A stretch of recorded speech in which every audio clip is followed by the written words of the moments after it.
and welcome back to my channel, The A Word and Me. My name is Alana and today's video is all on the signs of autism. I was sat at work the other day with one of the receptionists and we were talking about autism and how gay people kind of say they have a gaydar, and I like to say an autistic person has an autism-dar, but I can't think of like a word that flows.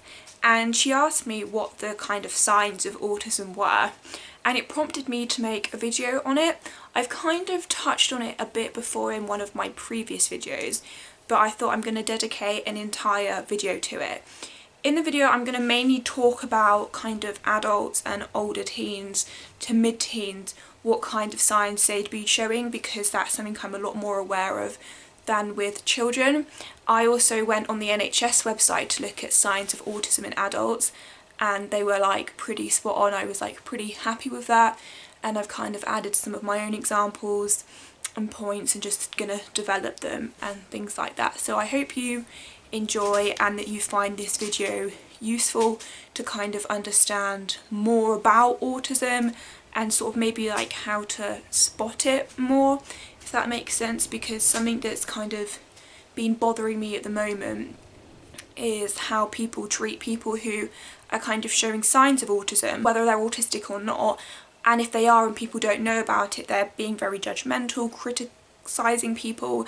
And I think if people are more aware of the signs of autism, they can kind of put it into perspective and have a bit more understanding of why someone acts like that way, and it's not malicious, just the way their brain works.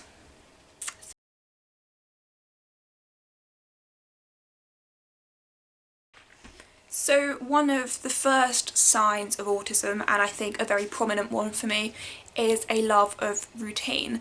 This can be presented in lots of different ways. So someone might say before work, I always have to wake up at this time and do this.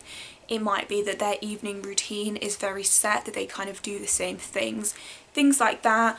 Or it might be in their day-to-day life they're saying this is their routine, or it can be as small as for lifeguarding, say when this is on I always have to do lifeguarding in that particular spot and I have to do this job afterwards, and that is my routine that I do every time I do that shift. It can be something as simple as that, and often if someone's routine is thrown off it can cause lots of anxiety. And so people, like for example me, if my routine's going to get thrown off, I'll get very anxious about is it going to happen, is it not, because I'll feel calm once I know my routine has been achieved. Second sign, or kind of symptom, I think sign is the better word, of autism is anxiety about social situations. So this can present as someone might be quite anxious about socialising, and they might be a lot quieter in social situations, and they'll often be a lot less sociable. And it's not because they're just an antisocial person, it's just because they find it harder to socialise with people and it gives them more anxiety. So that's quite common, a sign of autism. I find for me that once I'm happy in a social situation I can be very sociable, but when I'm a bit unsure I'm a lot more withdrawn and less confident than other people. This is the top sign for me and my autism, is being blunt. Often autistic people are very blunt, very to the point in kind of anything that you might be talking about, whether it's do you like this? No, or kind of being very open and honest about things. I try and not be too blunt and harsh and to think about other people's feelings, but I know I can be very blunt about things, and that's like quite a common sign of autism. And it might, and I think sometimes it can make people come across harsher than they actually are, because they don't have that kind of dancing around the subject trying to be nice. It's just straight to the point, which is something that I quite like and appreciate about people. Another sign is literal thinking. So someone with autism, especially me, might find it harder to understand jokes, pick up when you're joking and when you're being sarcastic. This is something I've definitely struggled in through the years, and like teachers will joke and I'm like, are you joking? You not? And they'll be like, oh, I'm joking, Alana, and they'll keep on doing it and they'll be like, come on Alana, you need to learn when I'm joking. But I do find it really hard.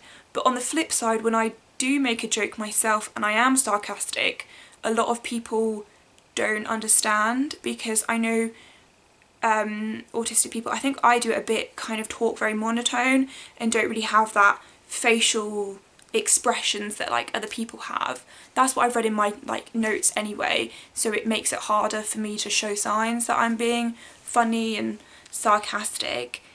One of the big signs of autism is having or being very keen on something very specific. So this is called a special interest. So for example, my brother's special interest is trains. I know someone who has a special interest on puppetry. Often when you have a special interest, you will talk about it a lot, like a lot. When I walked into town with my brother a month or so ago, and it's about 4 miles, and he spent most of that hour walk talking about trains. So it's that kind of thing. I don't have a special interest myself. I kind of vary with things and have obsessions with something for like a month or so, and then it changes into something else, and while I'm having that obsession, that's all I can think about, what I want to watch, what I want to read about, research, talk about, and then it will kind of change to other things. So I wouldn't say I have like one specific big special interest that I've had all my life. It's definitely always, you know, changing up. Eye contact is another sign of autism. I did read somewhere once that excessive eye contact is also a thing, but I've not really experienced that one myself because I'm a big eye contact avoider. So that is really, really common to avoid eye contact. I notice when I'm watching the videos that I do have really bad eye contact with the camera, and I watch other YouTubers, and they seem to maintain such good eye contact. And I don't know why, I just find it really, really hard. It's kind of natural for me to look down when I'm talking, because that's what I do when I talk to other people. So to therefore talk to a camera, that kind of habit is built in, so I find it hard to look up, and when I'm watching myself I'm like, look up Alana. This is like my least favourite thing. A lot of people say that autistic people don't understand social rules, and I'm agreeing with it. I think it's the case.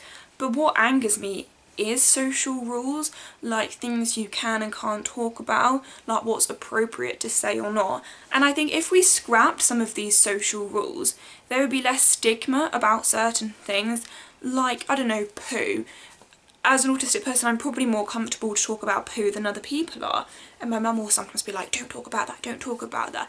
But if everyone talked about poo, when people have problems with their poo, they might be more likely to step forward to the doctor and talk about it and be less embarrassed, which could then have on, you know, more knock-on positive effects.